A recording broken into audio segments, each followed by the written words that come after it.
Dua nelayan pesisir barat yang hilang berhasil ditemukan. Seorang narapidana ditemukan tewas tergantung di lapas anak.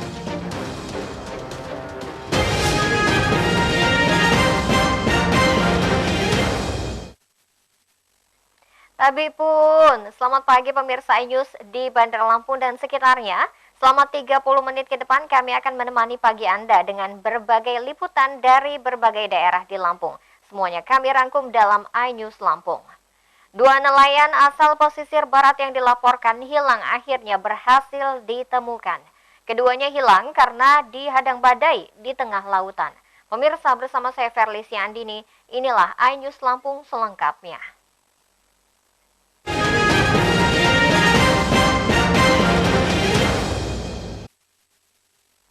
Dua nelayan asal pesisir barat Lampung yang sempat dinyatakan hilang akhirnya berhasil ditemukan.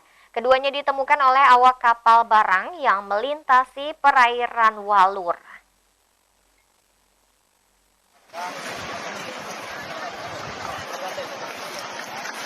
Setelah terombang-ambing di tengah laut selama beberapa hari, akhirnya Jas Budaya dan Syarifuddin berhasil ditemukan dalam keadaan selamat. Nelayan yang diketahui merupakan kakak beradik tersebut ditemukan di atas perahunya dalam keadaan lemas oleh awak kapal barang di perairan Walur. Korban menceritakan sesampainya di lokasi mencari ikan, keduanya dihadang badai. Perahu dihantam ombak sehingga terbalik. Sore. Itu hari apa itu, Pak? Hari Rabu. Tujuannya ngapain itu perginya? Yang mau mancing. Sampai di ujung Walur. Tempat pemancingan. Kena badai. Nah, kebalik. Dalam tengah laut itu terombang-ambing 3 hari 3 malam. Mungkin 4 kapal kami panggil, cuman 1 yang datang. Nah, yang 1 itu panggil datang. Saat ini kedua korban yang dilaporkan hilang akhirnya bisa berkumpul kembali bersama keluarganya. Kasat Polairut Polres Lampung Barat menjelaskan, lokasi penemuan kedua korban tersebut berada 50 mil dari dermaga Kuala Stabas. Keduanya ditemukan sekitar pukul 9 pagi. Ketiga kami temukan di Laut Provinsi Bengkulu, yang mana jarak dari dermaga ke lokasi penemuan untuk ditemukannya kedua korban itu kurang lebih sejauh 50 mil. Oh, itu jam berapa komandan diketemukannya? Jadi ditemukan sekitar jam 9:15 pagi hari. Apa penyebabnya mereka terdampar itu? Ya, perahu jukung mereka dihantam oleh ombak yang begitu besar sehingga mengakibatkan perahunya terbalik. Dari pesisir barat, Enrico Ngantung, iNews melaporkan. Dua nelayan di pesisir barat dilaporkan hilang saat mencari ikan di laut. Keduanya berangkat dari Pelabuhan Nelayan Pantai Labuhan Jukung dengan menggunakan 1 perahu nelayan.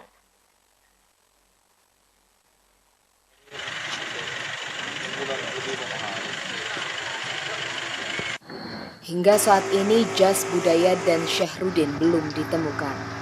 Kedua warga Labuhan Jukung Pekon Kampung Jawa dan warga Pekon Asahan Kecamatan Karya Penggawa ini dilaporkan hilang saat mencari ikan di perairan Samudra Hindia Labuhan Jukung. Sampai ke sana, tapi dia nggak lepas dari 1 mil. Kedua nelayan tersebut merupakan kakak beradik yang setiap hari melaut bersama. Keduanya diketahui melaut sejak Rabu sore, namun hingga saat ini belum juga kembali.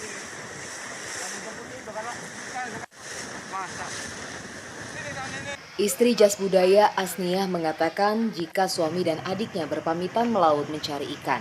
Seperti biasa, keduanya berangkat dari Labuhan Nelayan Pantai Labuhan Jukung menggunakan 1 perahu nelayan bermesin tempel 15 PK merek Yamaha berwarna putih hitam bertuliskan S dan A. Berupaya dan sedang berupaya dan masih mau berusaha lagi. Kamitnya memang biasa mancing dia. Bisa mancing dari hari apa pergi? Hari Rabu sore jam 5. Jam 5 sampai sekarang belum pulang. Ya biasanya pagi jam 7 dia pulang. Biasa berangkat jam berapa, Bu? Jam 5 sore. Jam 5 Mancing sore. malam. pagi pulang, biasanya dia jam 7 udah nyampe rumah. Emang dia mau mancing itu. Biasa mancing. Yang biasa mancing, memang pencarian kami kan di laut. Nelayan suaminya. Jadi udah berapa hari nih nggak pulang? Dari malam Kamis. Keluarga Asnia berharap nelayan suami dan adiknya yang hilang di perairan Labuan Jukung ditemukan dalam kondisi selamat. Dari pesisir barat, Enrico Ngantung, iNews melaporkan.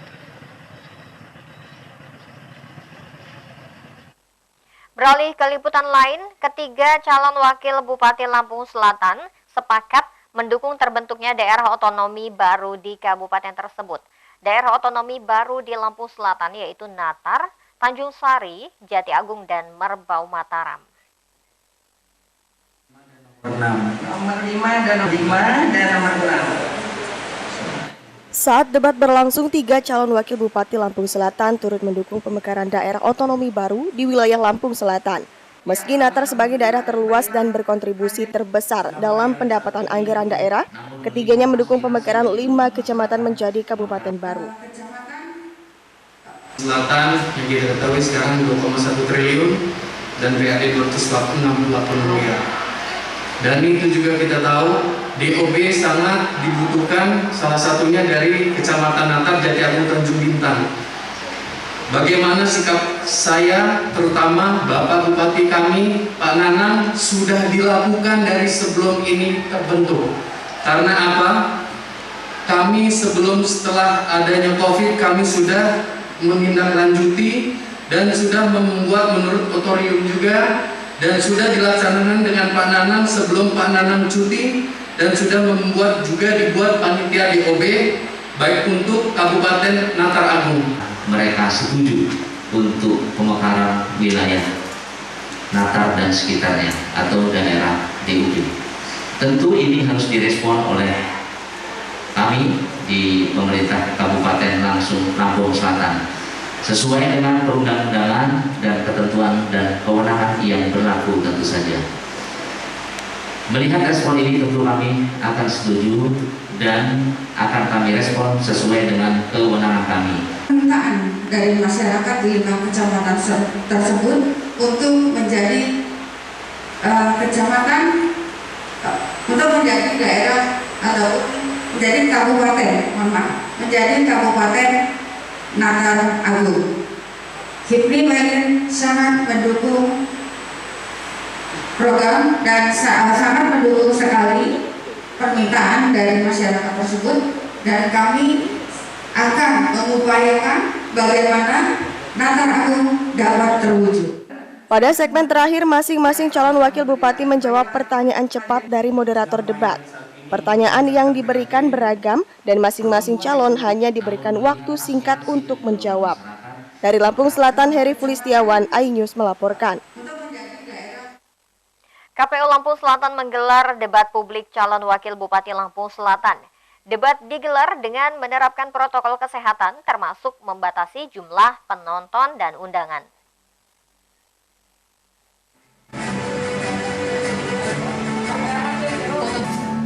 Debat publik kedua calon bupati dan wakil bupati Lampung Selatan digelar di KPU Lampung Selatan di Aula Rumah Makan Begadang 3, Kecamatan Natar. Debat publik kedua ini adalah debat calon wakil bupati Lampung Selatan, yaitu Pandu Kesuma Dewangsa nomor urut 1, Antoni Imam nomor urut 2, dan Melin Haryani Wijaya calon nomor urut 3. Memberikan nikmat sehat kepada kita, sehingga kita Ketua KPU Ansurasta Razak mengatakan debat ini bertujuan agar pemilih dapat melihat calon kepala dan wakil kepala daerah terbaik. Selain memaparkan visi dan misi, calon wakil bupati juga mendapatkan sesi menjawab secara cepat. Melaksanakan pemilihan kepala daerah, bupati dan wakil bupati secara serentak, memilih pemimpin yang akan memimpin Lampung Selatan ke depan. Menyambut agenda ini, sebagai penyelenggara pemilu, kami yang bertugas telah berkomitmen untuk menjalankan tugas mulia ini secara transparan, profesional, berintegritas, dan adil seadil-adilnya, baik dalam pikiran, ucapan, dan perbuatan untuk mewujudkan pilkada yang berkualitas. KPU Lampung Selatan membatasi jumlah peserta pada debat publik. Debat hanya dihadiri para calon wakil bupati, perwakilan tim kampanye, dan Bawaslu setempat. Pembatasan jumlah peserta debat publik sesuai peraturan KPU nomor 6 tahun 2020 tentang pilkada dalam kondisi bencana non-alam COVID-19 dan KPU nomor 13 tahun 2020 tentang tahapan kampanye. Dari Lampung Selatan, Heri Fulistiawan, iNews melaporkan. Pemirsa, setelah jeda pariwara berikut kami kembali dengan informasi. Seorang narapidana ditemukan tewas tergantung di lapas anak. Sesaat lagi tetaplah bersama kami.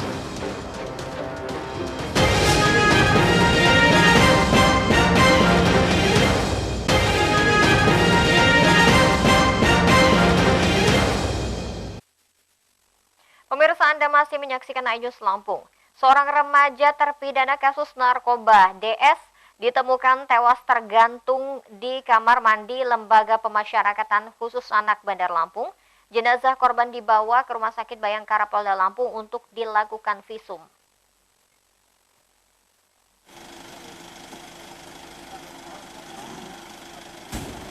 Jasad remaja terpidana kasus narkotika di Lembaga Permasyarakatan Khusus Anak LPKA Bandar Lampung ditemukan petugas piket lapas.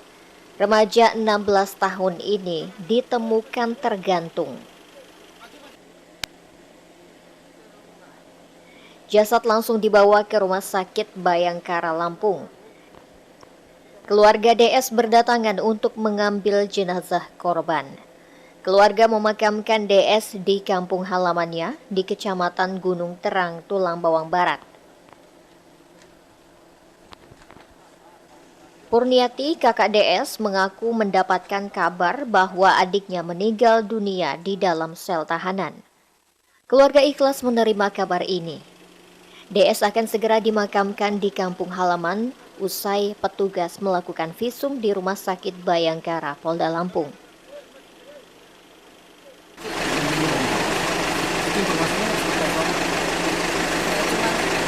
Suruh lihat itu adik kamu apa bukan, katanya digantung diri.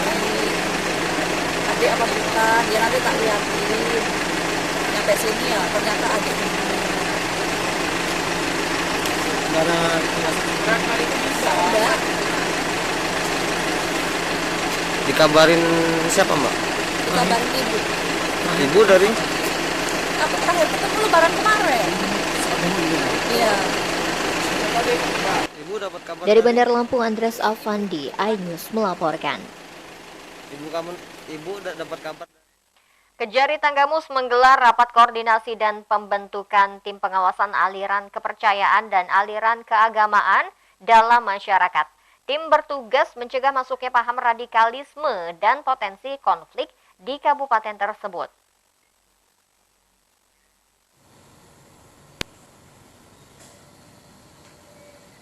Tim ini akan menerima dan menganalisa laporan atau informasi, meneliti dan menilai secara cermat perkembangan suatu aliran kepercayaan atau aliran keagamaan. Tim ini juga bertugas untuk membawa kelompok penganut aliran kepercayaan atau keagamaan. Selain organisasi radikal, tim juga mengawasi fenomena ujaran kebencian, saling menghujat, dan penyebaran berita bohong. Di Tanggamus, terdapat kelompok kepercayaan dan kelompok keagamaan yang terindikasi aliran keyakinan tertentu dan berpotensi konflik. Antara lain keberadaan dan aktivitas warga ex-anggota Gavatar, kelompok Romo Sawin, Rasa Ismaya, Jemaat Ahmadiyah, dan kelompok Syiah atau Ahli Bait Indonesia atau ABI, serta gerakan Hare Krishna. Baru saja kami melaksanakan rapat koordinasi, yang rapat koordinasi itu merupakan amanat daripada Undang-Undang Nomor 16 Tahun 2004 tentang Kejaksaan, di mana selain Kejaksaan juga memiliki beberapa kewenangan lain, maka di dalam pasal 30 ayat 3 huruf D dan E-nya disebutkan bahwa dalam bidang ketertiban dan ketentraman umum, Kejaksaan juga turut serta menyelenggarakan beberapa kegiatan, di mana kegiatan tersebut adalah menyangkut masalah pengawasan aliran kepercayaan dan aliran keagamaan yang dapat membahayakan masyarakat. Pola penanggulangan yang diterapkan yaitu tindakan preventif dalam rangka pencegahan seperti penyuluhan hukum dan penerangan hukum pendekatan keagamaan atau kepercayaan. Dari Tanggamus Indra Siregar, Ayus melaporkan.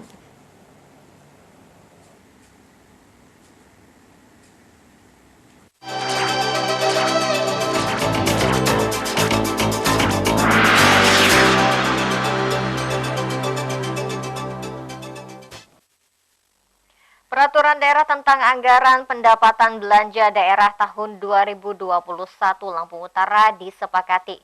Terdapat selisih antara pendapatan dan pembiayaan yang tercantum dalam APBD tersebut. Wakil Ketua dan seluruh anggota Dewan DPRD bersama Pemkab Lampung Utara menyepakati Raperda APBD menjadi perda. Penyusunan APBD diarahkan berbasis kinerja. Anggaran pendapatan merupakan rencana yang terukur dan secara nasional dapat dicapai. Harus menerapkan prinsip-prinsip efisiensi, efektivitas, dan ekonomi. Sementara pembiayaan diarahkan untuk menggerakkan roda perekonomian dan peningkatan pertumbuhan investasi. Penganggaran APBD mengutamakan pencapaian dan menghasilkan suatu input yang ditetapkan sesuai dengan tupoksi organisasi perangkat daerah. Bupati mengapresiasi kinerja DPRD yang telah membahas Raperda APBD. Atas nama pribadi dan pemerintah Kabupaten Lampung Utara, saya menyampaikan apresiasi dan ucapan terima kasih kepada segenap pimpinan dan seluruh anggota Dewan yang terhormat yang telah bekerja keras dalam meneliti. Dari Lampung Utara, Jimmy Irawan dan Avan, iNews melaporkan. Pemirsa, setelah pesan-pesan berikut ini kami kembali dengan informasi. Objek wisata Y Benteng Kedagaan di Lampung Selatan yang ramai dikunjungi. Informasi selengkapnya hanya di iNews Lampung.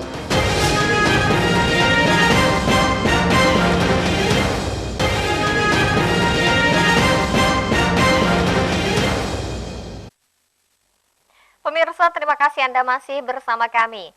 Lampung Selatan merupakan salah satu daerah di Provinsi Lampung yang kaya potensi wisata.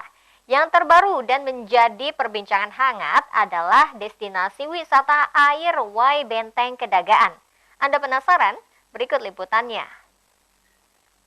Laporan tersebut mengakhiri iNews Lampung hari ini. Patuhi protokol kesehatan dengan memakai masker, menjaga jarak aman dan mencuci tangan dengan air dan sabun. Mewakili tim yang bertugas hari ini, saya Ferlicia Andini pamit undur diri. Terima kasih dan sampai jumpa.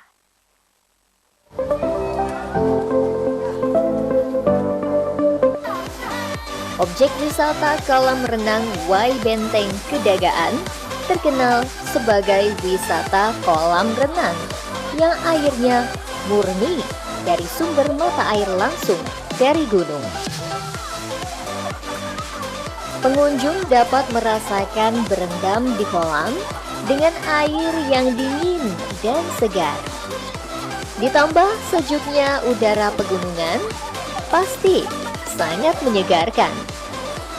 Dengan kemurnian air yang langsung dialirkan dari mata air di kaki Gunung Raja Basa, menjadi daya tarik kolam renang ini. Meski masih dalam tahap pengerjaan, pengunjung selalu ramai setiap hari. Tidak hanya kolam renang, di objek wisata Y Benteng Kedagaan, pengunjung juga bisa menelusuri jejak sejarah kehidupan masa lampau. Di hulu kolam terdapat sumber air kehidupan sejak masa lampau. Di atasnya terdapat benteng sekaligus jejak hunian kuno yang menjadi bukti adanya kehidupan kelompok manusia di masa lampau. Beragam pecahan keramik dan peralatan kuno bisa dengan mudah ditemukan dengan menjajaki areal seputaran Y Benteng Kedagaan ini. Pengunjung menyukai keunikan objek wisata kolam renang Y Benteng Kedagaan. Airnya dingin. Apakah ada yang unik nggak di sini? Uniknya kenapa ya? Karena kan kayak di tengah-tengah hutan ya, walaupun bukan hutan tapi kan di tengah-tengah alam, jadi ya unik aja. Airnya juga dingin banget. Mbak dari mana nih Mbak? Kalau aku dari Sidomulyo. Dari Sidomulyo. Murah nggak sih tiketnya harga di sini? termasuk mana sih? Banyak berbeda. Apa itu, Di Bang? sini air gunung. Pertama, kedua fasilitasnya yang memadai lah untuk buat anak-anak, buat kita gitu loh. Tidak ada seperti kita takut ada penyakit apa, apalagi sekarang dapat corona kan gitu. Alhamdulillah sini nggak ada gitu aja. Untuk suasana yang berbedanya apa Bang dibanding kolam lain? Kalau kolam lain itu gini Pak ya, kalau kolam lain itu airnya kan biasanya kan nggak turun, nah, kan awan juga ya gimana sih bilangnya, pokoknya sangat berbeda lah jauh. Kolam renang Wai Benteng Kedagaan dibangun dengan konsep memadukan unsur wisata alam, petualangan, dan sejarah. Kolam kita ini kita tetap mempertahankan alami begitu ya. Sumber langsung dari sumbernya, airnya murni langsung dari sumbernya, dari sumber mata air. Itu siklusnya 24 jam ya Bang? Ya, Untuk air. 24 jam. Dia mengalir non-stop, 24 jam mengalir terus dia. Berarti bebas dari obat-obatan ya? Oh iya, sangat. Kita tidak menggunakan obat jenis apapun gitu ya. Kita nggak menggunakan kaporit atau sejenisnya lah. Gitu.